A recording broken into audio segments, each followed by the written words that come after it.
Selamat pagi, Assalamualaikum warahmatullahi wabarakatuh. Anak-anak, kita sekarang berada di lab. Temanmu akan mencoba untuk mempraktekkan mengenai metabolisme. Di dalam metabolisme pasti diperlukan proses untuk memudahkan suatu reaksi-reaksi yang berlangsung. Nah, proses yang memudahkan itu dilakukan oleh enzim. Enzim semacam biokatalisator yang ada di dalam suatu tubuh, dan dia bersifat bisa mengubah dan bisa menyusun. Nah, di sini teman akan mencoba mempraktekkan mengenai peranan enzim katalase. Enzim katalase berada dalam tubuh manusia atau hewan, juga bisa pada tumbuhan. Misal di sini enzim katalase yang kita lakukan adalah pada hati. Untuk tumbuhan biasanya kita praktek menggunakan daun pepaya, mungkin bisa gunakan sawi atau mungkin nanas, itu juga mengandung katalase. Katalase berfungsi menguraikan hidrogen peroksida atau H2O2. Katalase penting bagi tubuh karena H2O2 dalam tubuh itu bersifat meracuni, sehingga katalase harus menguraikan. Nah, temanmu akan mencoba mempraktikkan katalase dengan variabel manipulasi berupa pengaruh pH. Ya, silakan.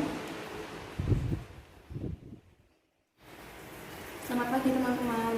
Kami di sini akan mempraktekkan tentang cara kerja enzim. Enzim yang kami gunakan adalah enzim katalase yang ada pada hati ayam. Nah, tujuan kita praktek kali ini yaitu untuk mengetahui faktor-faktor yang mempengaruhi cara kerja enzim dari katalase tadi itu. Salah satunya faktor yaitu faktor pH. Nah, nanti ada alat-alat yang kita gunakan. Yang pertama itu ada beker gelas. Ini kapasitas 1000 ml, terus ada yang 250 ml. Terus nanti ada statip. Terus ada gelas ukur. Terus ada mortar sama alu. Terus kita juga punya spiritus sama tabung reaksi. Lalu bahannya ada yang pertama ini hati ayam. Lalu ini larutan HCl. Ini larutan NaOH dan larutan H2O2 atau hidrogen peroksida. Nah, jadi di sini kan ada enzim katalase. Nah, enzim ini itu berfungsi untuk menguraikan ini larutan hidrogen peroksida. Nah, larutan hidrogen peroksida ini ada di dalam tubuh kita. Nah, sifatnya itu beracun. Jadi harus diuraikan. Nah, selesai diuraikan, mereka itu nanti menjadi H2O sama gas O2. Enzim katalase ini kita ambil dari ekstrak hati ayam. Nah, yang pertama kita haluskan dulu hati ayamnya menggunakan mortar sama alu. Lalu kita beri air sedikit.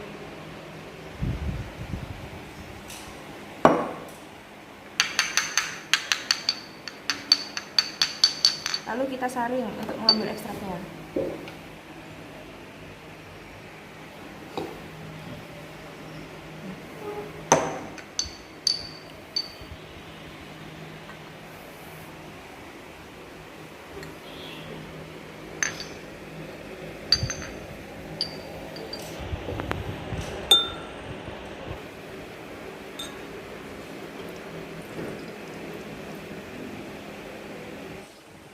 Lalu setelah mendapatkan ekstraknya, kita masukkan, kita ukur ke gelas ukur sebanyak 10 ml.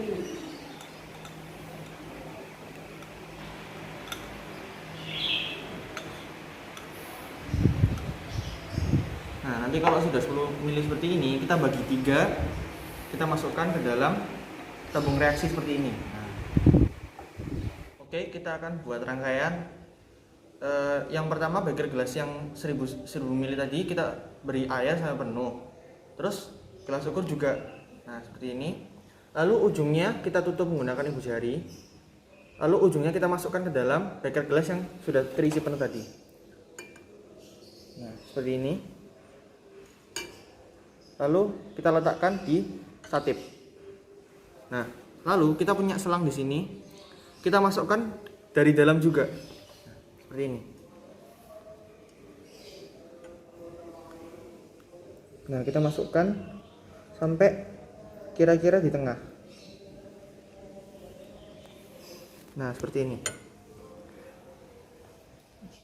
Nah, tujuan kita merangkai gelas ukur terbalik seperti ini adalah untuk menangkap seberapa banyak gas O2 yang dihasilkan dari reaksi yang nanti kita reaksikan.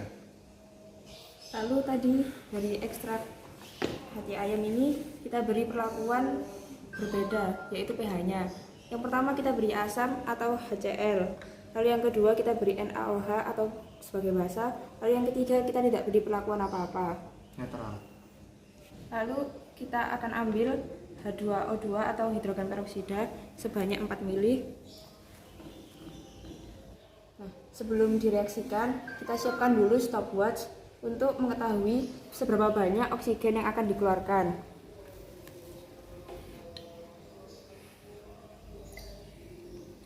Nah, Masukin. Nah.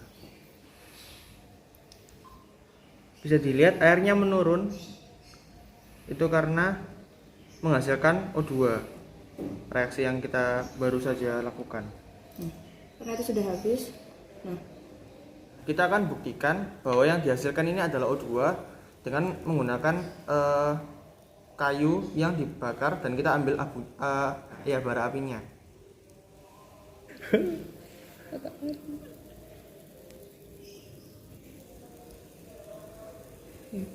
dapat dilihat tadi itu ketika mengenai gelembung terlihat apinya sedikit seperti menyala gitu. Itu membuktikan bahwa ada oksigen yang dihasilkan. Iya, karena api membutuhkan oksigen untuk nyala. Oke, selanjutnya kita akan meneteskan enzim katalase dengan larutan HCl.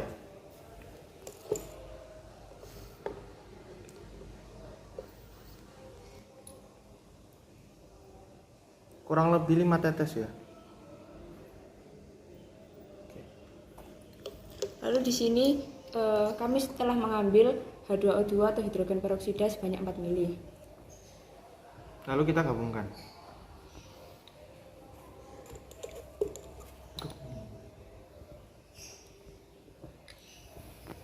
Nah, bisa dilihat di sini tidak ada reaksi yang menunjukkan enzim katalase telah rusak. Oke, yang terakhir kita teteskan larutan NaOH kurang lebih 5 tetes. Lalu ini kita sediakan hidrogen peroksidanya.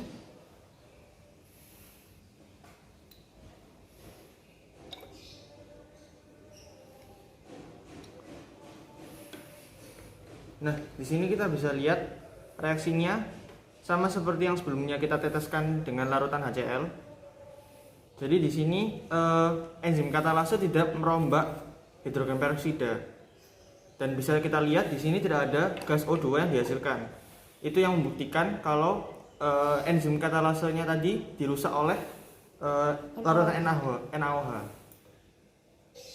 Oke, kesimpulan yang bisa kita dapat pada percobaan kali ini yaitu faktor yang kita temukan adalah faktor perbedaan pH. Nah, saat enzim katalase pH-nya berubah menjadi asam atau menjadi basa, itu akan menghambat kinerja enzim tersebut sehingga tidak dapat merombak hidrogen peroksida. Ya, itulah tadi anak-anak hasil kegiatan temanmu mengenai cara kerja enzim katalase berupa faktor-faktor yang mempengaruhi kerja enzim katalase. Salah satunya yang kita ambil adalah mengenai pH, derajat keasaman. Maka sekarang saya beri tugas kepada kalian semuanya. Yang pertama, apa judul dan tujuan kegiatan pada pagi ini? Yang kedua, tentukan variabel manipulasi dan variabel respon pada kegiatan hari ini. Yang ketiga,